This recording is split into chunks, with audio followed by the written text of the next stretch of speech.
Ladies and gentlemen, welcome back to the channel. I hope you had an amazing weekend. The world is feeling right again. I'm back in the normal space with everything. I'm feeling better. I'm sounding better. I got the energy. We're here. We're here to update you on a couple things YouTube golf. We need to get into it. Hit that subscribe button for me if you're enjoying this content whatsoever. Helps me a lot. All right, let's dive into the news.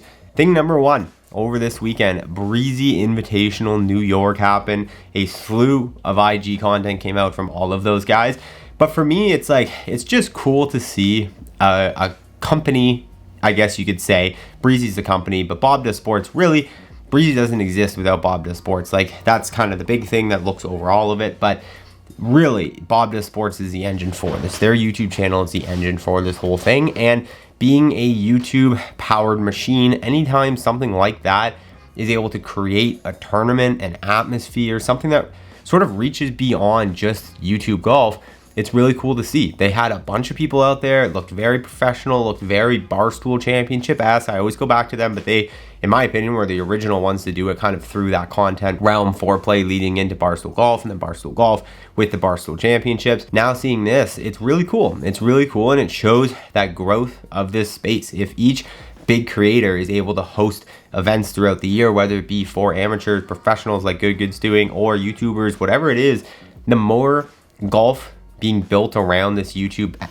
ecosystem, the better it's going to be for everyone, the more this space is going to grow. So I personally obviously love to see it. I think the guys did an amazing job. Everything I heard from the tournament was that it was an absolute success and so much fun to be around. And I definitely think the value prop of going to a tournament with Bob Does Sports is you're going to drink a lot and have a lot of fun. So I think that was definitely probably mission accomplished. All right, next we need to address something that a lot of people were bringing to my attention thinking that I missed.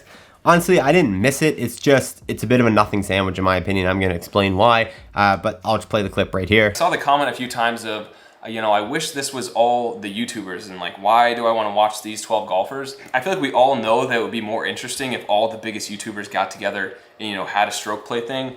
And obviously that's going to come with, Rick this year, but so it's Colin from his video where he was discussing kind of everything that went down with the Good Championship videos and kind of the criticism on them and whatever. And he talks about how the fact that, obviously it would be more interesting than, a 63-man field of people nobody's really ever heard of to have 63 YouTubers or 63 content creators competing in a tournament, and then goes to reference, well, that's going to happen with Rick. A lot of people sending me messages saying that this means that they are like confirmed going to the YouTube Masters. Nate, you missed it. Nate, this, that.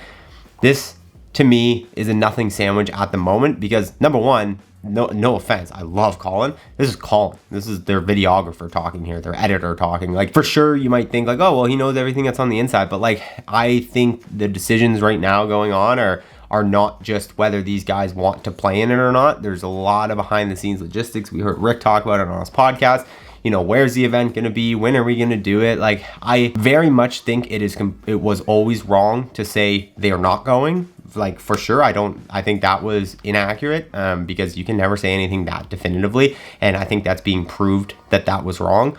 But I also don't think we're at any point right now to say confirmed they are going. I think it's very much an open discussion. And if it works, it's going to work. And I mean, if I had to put my 2 cents out there, I think Rick knows, and I talked about this after his podcast, that if he doesn't have Good at this event, or whatever it is, if those two guys aren't together at any event that either of them are hosting, it really kind of brings the legitimacy of like a mass YouTube tournament into question because they're the two biggest channels. So they need to make it work and then everyone else will kind of funnel in. So I think it's a nothing sandwich personally. I don't think this was a direct confirmation that Good is confirmed going to this thing, but I do have some inside abilities to reach out and to find things out. So I'll look into that this week and try to get some more information from you if there's any that can be shared. And then finally, another little one that over the weekend has been blowing up my DMs. Grant and Micah both shout out.